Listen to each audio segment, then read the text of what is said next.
အားလုံးပဲမင်္ဂလာပါခင်ဗျာကျွန်တော်ရဲ့ channel လေးမှာပြန်လည်ကြိုဆိုလိုက်ပါတယ်ကျွန်တော်ဒီကနေ့ကျွန်တော်ရဲ့မိတ်ဆွေတငယ်ချင်းများကိုမျှဝေပေးသွားမယ့်အကြောင်းအရာလေးကတော့ Common English Speaking Patterns အသုံးများသောအင်္ဂလိပ်စကားပြောပုံစံများဆိုတဲ့အကြောင်းအရာလေးပဲဖြစ်ပါတယ်ဒီဗီဒီယိုမှာဆိုရင်လက်တွေ့ဘဝမှာအသုံးများတဲ့အင်္ဂလိပ်စကားပြောပုံစံ10ခုကိုထည့်သွင်းပေးထားတဲ့အတွက်ကြောင့်မလို့ကျွန်တော်နဲ့အတူတူစုံရှိနေပေးကြဖို့တောင်းဆိုချင်ပါတယ်ဗျာကဲဒါဆိုကျွန်တော်တို့စလိုက်ကြရအောင်ပါနံပါတ်1 speaking pattern လေးရတော့ be here to about birth ဆိုတဲ့ပုံစံလေးပဲဖြစ်ပါတယ်သူရဲ့မြန်မာလိုအဓိပ္ပာယ်ကတော့တခုခုလုပ်ဖို့လာတာပါဆိုတဲ့အဓိပ္ပာယ်ပဲဖြစ်ပါတယ်ဒီ grammar လေးမှာဆိုရင်ကျွန်တော်စัจ နေရာမှာ I ကိုစားပြုပြီးတော့သုံးပြတော့မှာဖြစ်ပါတယ်ဒါဆိုကျွန်တော်တို့အတူတူဥပမာဝါကျတွေကိုကြည့်လိုက်ကြရအောင်ပါ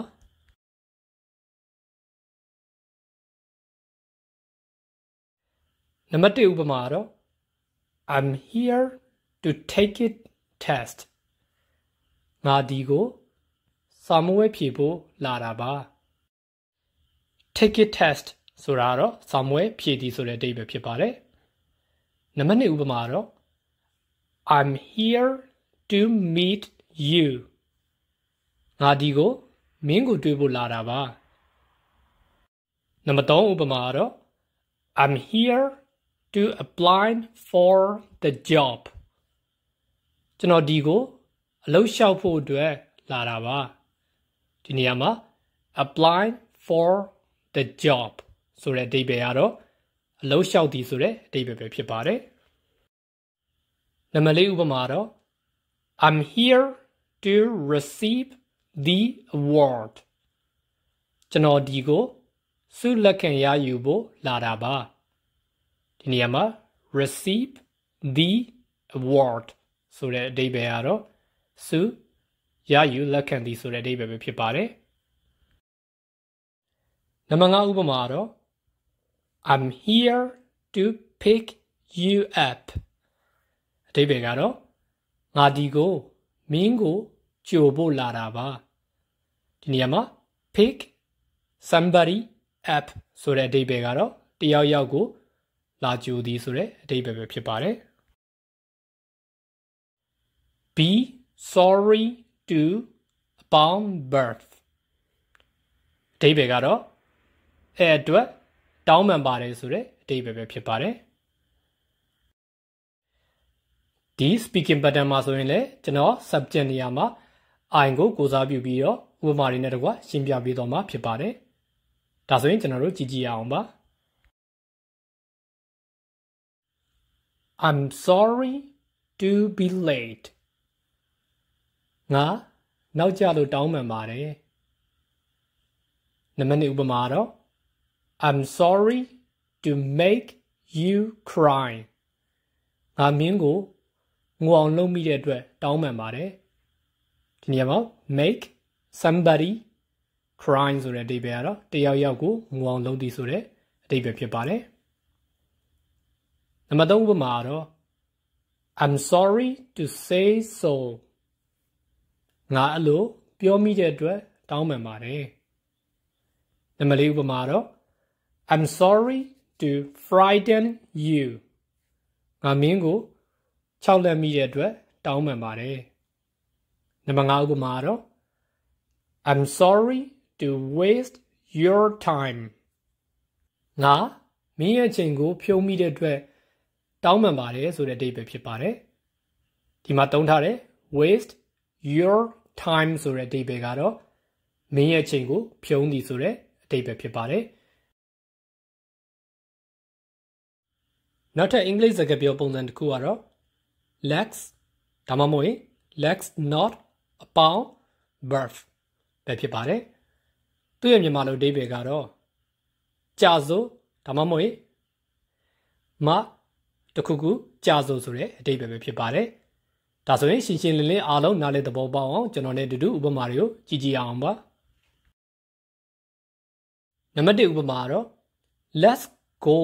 home ငါတို့အိမ်ပြန်ကြစို့ဆိုတဲ့အဓိပ္ပာယ်ပဲဖြစ်ပါတယ် go home ဆိုတဲ့အဓိပ္ပာယ်ကတော့အိမ်ပြန်သည်ဆိုတဲ့အဓိပ္ပာယ်ဖြစ်ပါတယ်နံပါတ်2ဥပမာကတော့ let's have dinner together ငါတို့ညစာအတူတူစားကြစို့ဆိုတဲ့အဓိပ္ပာယ်ပဲဖြစ်ပါတယ်ဒီနေရာမှာ have dinner ဆိုတဲ့အဓိပ္ပာယ်ကတော့ညစာစားသည်ဆိုတဲ့အဓိပ္ပာယ်ဖြစ်ပါတယ် HV have နဲ့ dinner အပြင်မှာနောက်တဲ့အသုံးအနှုန်းတွေကတော့ have အပေါင်း lunch ကကြတော့နေ့လယ်စာစားသည်နောက်တစ်မျိုးကတော့ have အပေါင်း breakfast ကကြတော့မနက်စာစားသည်ဆိုတဲ့အဓိပ္ပာယ်ပဲဖြစ်ပါတယ်မသုံးပမာတော့ let's practice English speaking English စကားပြောကိုလေ့ကျင့်ကြစို့နံပါတ်4ဥပမာတော့ let's not discuss this now ဒါကိုအခုမဆွေးနွေးကြစို့ဆိုတဲ့အဓိပ္ပာယ်ပဲဖြစ်ပါတယ်နံပါတ်5ဥပမာတော့ let's not worry too much အရန်ကြီးမစိုးရင်ကြစို့ဆိုတဲ့အဓိပ္ပာယ်ပဲဖြစ်ပါတယ်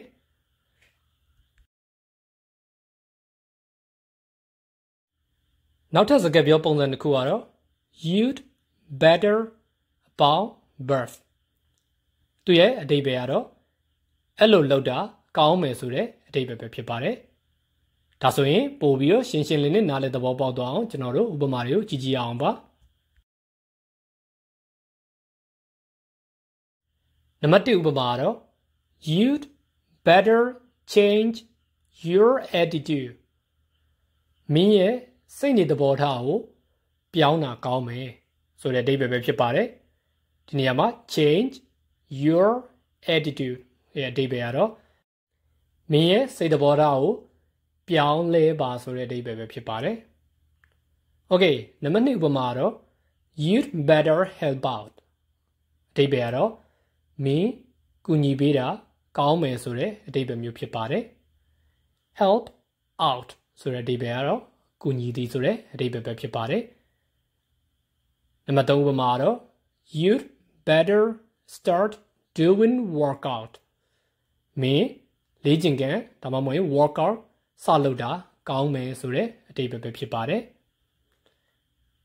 နံပါတ်4ဥပမာတော့ you'd better leave early မင်းစောစောထွက်တာကောင်းမယ်ဆိုတဲ့အဓိပ္ပာယ်ပဲဖြစ်ပါတယ်နောက်ဆုံးပုံမှာတော့ you'd better eat it fast မင်းဒါကိုမြင်မြန်စားတာကောင်းမယ်ဆိုတဲ့အဓိပ္ပာယ်ပဲဖြစ်ပါတယ်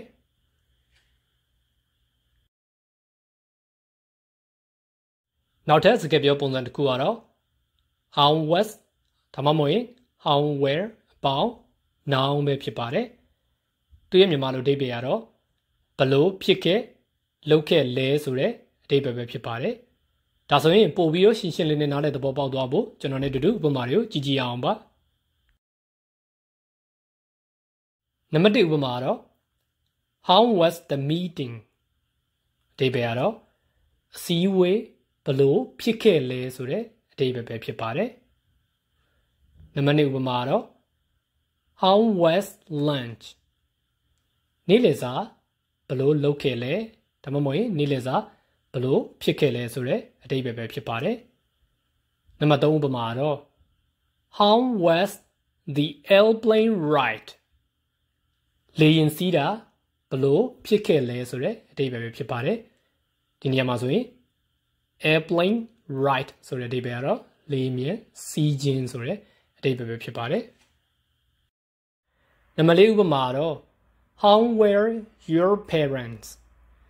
မင်းရဲ့မိဘတွေဘလို့ဖြစ်ခဲ့လဲဆိုတဲ့အဓိပ္ပာယ်ပဲဖြစ်ပါတယ်နောက်ဆုံးဥပမာတော့ how were holidays with your family မင်းရဲ့မိသားစုနဲ့အတူတူပိတ်ရက်တွေကဘလို့ဖြစ်ခဲ့လဲဆိုတဲ့အဓိပ္ပာယ်ပဲဖြစ်ပါတယ်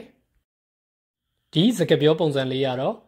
အတိတ်မှာဘလို့လုပ်ခဲ့လဲဘလို့ဖြစ်ခဲ့လဲဆိုတာကိုတခြားတစ်ယောက်ကိုမေးချင်တဲ့အခါမှာသုံးလို့ရတာဖြစ်ပါတယ်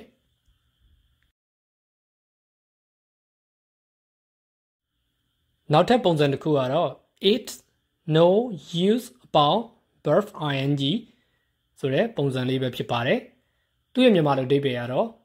တခုခုကိုအဲ့လိုလုပ်လဲပဲအပိုပဲဒါမှမဟုတ်လို့ရှိရင် အဲ့လိုလုပ်လဲပဲအသုံးမဝင်တော့ဘူးဆိုတဲ့အဓိပ္ပာယ်ပဲဖြစ်ပါတယ်။ Okay ဒါဆိုကျွန်တော်တို့အတူတူဥပမာတွေကိုကြည့်ကြည့်ကြရအောင်ပါ။နံပါတ်1ဥပမာကတော့ It's no use crying သူ့ရဲ့မြန်မာလိုအဓိပ္ပာယ်ကတော့ငိုနေလို့တော့လည်းအပိုပဲဆိုတဲ့အဓိပ္ပာယ်ဖြစ်ပါတယ်။ဒါမှမဟုတ်ရင်ငိုနေလဲအသုံးမဝင်တော့ဘူးဆိုတဲ့အဓိပ္ပာယ်ပဲဖြစ်ပါတယ်။နံပါတ်2စာကြောင်းလေးကတော့ It's no use explaining it ဒါကိုရှင်းပြနေလဲ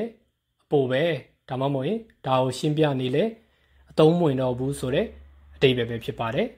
။နံပါတ်3စာကြောင်းလေးကတော့ It's no use doing that way အဲ့လိုပုံစံမျိုးနဲ့လုပ်လဲပဲအပိုပဲအဲ့လိုပုံစံမျိုးနဲ့လုပ်လဲအသုံးမဝင်တော့ဘူးဆိုတဲ့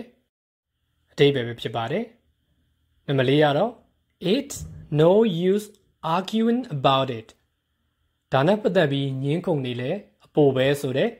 အဓိပ္ပာယ်ပဲဖြစ်ပါတယ်။နောက်ဆုံးစာကြောင်းလေးကတော့ It's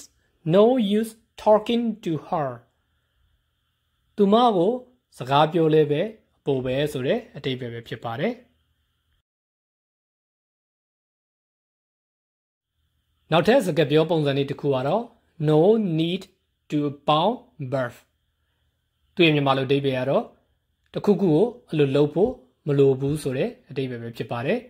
။ Okay ဒါဆိုကျွန်တော်တို့ဥပမာပုံစံအနေနဲ့အတူတူ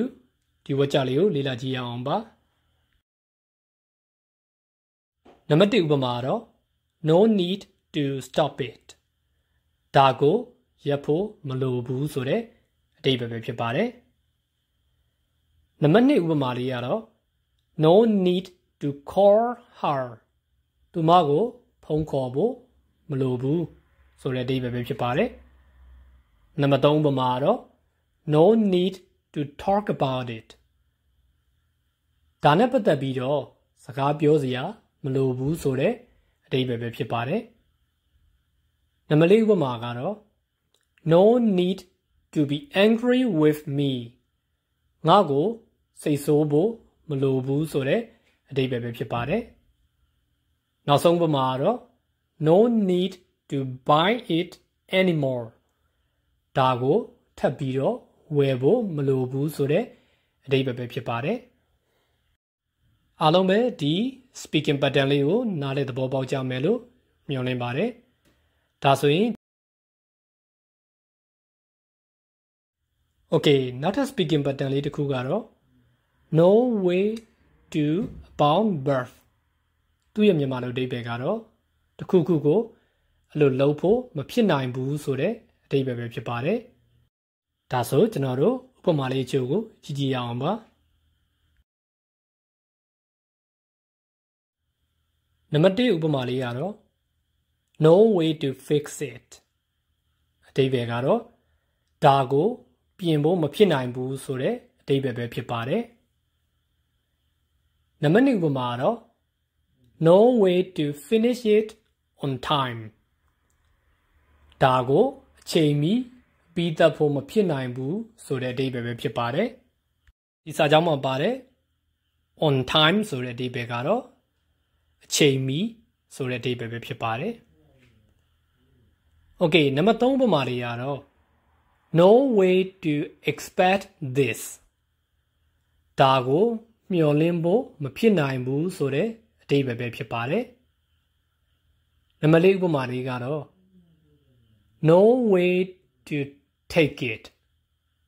ဒါကိုယူဖို့မဖြစ်နိုင်ဘူးဆိုတဲ့အဓိပ္ပာယ်ပဲဖြစ်ပါတယ်။နောက်ဆုံးဥပမာနံပါတ်5ကတော့ no way to explain it ဒါကိုရှင်းပြဖို့မဖြစ်နိုင်ဘူးဆိုတဲ့အဓိပ္ပာယ်ပဲဖြစ်ပါတယ်။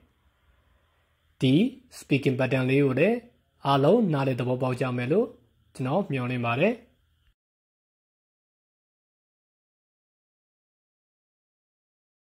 Okay နောက်ထပ်စကားပြောပုံစံလေးတစ်ခုကတော့ promise to abound birth သူ့ရဲ့မြန်မာလိုအဓိပ္ပာယ်ကတော့တစ်ခုခုကိုအဲ့လိုလုပ်ဖို့ကတိပေးတယ်ဆိုတဲ့အဓိပ္ပာယ်ပဲဖြစ်ပါတယ်။ဒီစကားပြောပုံစံလေးမှာဆိုရင်လည်း ကျွန်တော် subject နေရာမှာ I ကိုကိုစားပြုပြီးတော့ဥပမာစာကြောင်းတွေကိုပြောပြပေးတော့မှာဖြစ်ပါတယ်ဒါဆိုရင်ကျွန်တော်တို့အတူတူဥပမာစာကြောင်းတွေကိုကြည့်လိုက်ကြရအောင်ပါနံပါတ်1ဥပမာလေးရတော့ I promise to call you ငါမင်းကိုဖုန်းခေါ်ဖို့ကတိပေးတယ်ဒါမှမဟုတ်ရင်ငါမင်းကိုဖုန်းဆက်ဖို့ကတိပေးတယ်ဆိုတဲ့အဓိပ္ပာယ်ပဲဖြစ်ပါတယ်နံပါတ်2ဥပမာတော့ I promise to quit smoking သူရဲ့မြန်မာလိုအဓိပ္ပာယ်ကတော့ငါစလိပ်ဖြတ်ဖို့ကတိပေးတယ်ဆိုတဲ့အဓိပ္ပာယ်ပဲဖြစ်ပါတယ်ဒီမှာပါတယ် quit smoking ဆိုတဲ့အဓိပ္ပာယ်ကတော့စလိပ်ဖြတ်သည်ဆိုတဲ့အဓိပ္ပာယ်ပဲဖြစ်ပါတယ်အရက်ဖြတ်သည်လို့ပြောမယ်ဆိုရင်တော့ quit drinking alcohol ဆိုလို့ရှိရင်အရက်ဖြတ်သည်ဆိုတဲ့အဓိပ္ပာယ်ပဲဖြစ်ပါတယ်โอเคနံပါတ်3ဥပမာလေးရတော့ I promise to study well ငါစာတည်တည်ကြကြစူးစမ်းလေ့လာဖို့ကတိပေးတယ်ဆိုတဲ့အဓိပ္ပာယ်ပဲဖြစ်ပါတယ်နံပါတ်4ဥပမာလေးကတော့ I promise to go there ငါအဲ့ဒီကိုသွားဖို့ကတိပေးတယ်ဆိုတဲ့အဓိပ္ပာယ်ပဲဖြစ်ပါတယ်နောက်ဆုံးဥပမာလေးကတော့ I promise to teach you English ငါမင်းတို့ကိုအင်္ဂလိပ်စာသင်ပေးဖို့ကတိပေးတယ်ဆိုတဲ့အဓိပ္ပာယ်ပဲဖြစ်ပါတယ်โอเคဒီနေ့အတွက်နောက်ဆုံး speaking pattern လေးရတော့ there's nothing about subject about can't about verb ဆိုတဲ့ speaking pattern လေးပဲဖြစ်ပါတယ်သူ့ရဲ့မြန်မာလိုအဓိပ္ပာယ်ကတော့မလုံနိုင်တာဘာမှမရှိဘူးဆိုတဲ့အဓိပ္ပာယ်ပဲဖြစ်ပါတယ်ဒါဆိုရင်ကျွန်တော်တို့ဒီ speaking pattern လေးရဲ့ဥပမာတွေကိုအတူတူကြည့်လိုက်ရအောင်ပါနံပါတ်1ဥပမာလေးရတော့ there's nothing I can't do သူ့ရဲ့မြန်မာလိုအဓိပ္ပာယ်ကတော့ငါမလုံနိုင်တာဘာမှမရှိဘူးဆိုတဲ့အဓိပ္ပာယ်ပဲဖြစ်ပါတယ်နံပါတ်2ဥပမာလေးရတော့ there's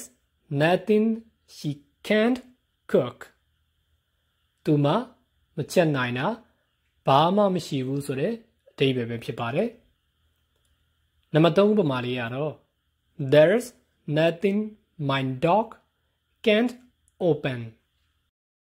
သူ့ရဲ့အဓိပ္ပာယ်ကတော့ငါရဲ့ခွေးကမဖွင့်နိုင်တာဘာမှမရှိဘူးဆိုတဲ့အဓိပ္ပာယ်ပဲဖြစ်ပါတယ်နံပါတ်4ဥပမာတော့ there's nothing you can't create မင်းမဖန်တီးနိုင်တာဘာမှမရှိဘူးဆိုတဲ့အဓိပ္ပာယ်ပဲဖြစ်ပါတယ်နောက်ဆုံးဥပမာလေးရတော့ there's nothing he can't handle သူ့ရဲ့မြန်မာလိုအဓိပ္ပာယ်ကတော့သူမကင်တွယ်နိုင်တာဘာမှမရှိဘူးဆိုတဲ့အဓိပ္ပာယ်ပဲဖြစ်ပါတယ်အားလုံးပဲဒီဥပမာတွေကိုကြည့်ပြီးတော့ဒီ grammar ပုံစံလေးရဲ့အဓိပ္ပာယ်ကိုနားလည်သဘောပေါက်ကြမယ်လို့မျှော်လင့်ပါတယ်အားလုံးပဲကျွန်တော်ရဲ့ဒီဗီဒီယိုလေးကိုကြိုက်နေတတ်ကြမယ်လို့မျှော်လင့်ပါတယ်အဆုံးထိကြည့်ရှုပေးခဲ့ကြတဲ့တယောက်စီတိုင်းကိုလည်းကျေးဇူးထူးပဲတင်ရှိပါတယ်နောက်ထပ်လည်းကျွန်တော်ရဲ့မိတ်ဆွေတငယ်ချင်းများအားလုံးအတွက်အကျိုးရှိစေမယ့်စကားပြောပုံစံများကိုဆက်လက်မျှဝေပေးသွားမှာမို့လို့ကျွန်တော်ရဲ့ channel လေးကိုလည်း subscribe လုပ်ထားပြီးတော့ကျွန်တော်ရဲ့ဗီဒီယိုများကိုလည်း share ပေးကြဖို့တောင်းဆိုချင်ပါတယ်ဗျာ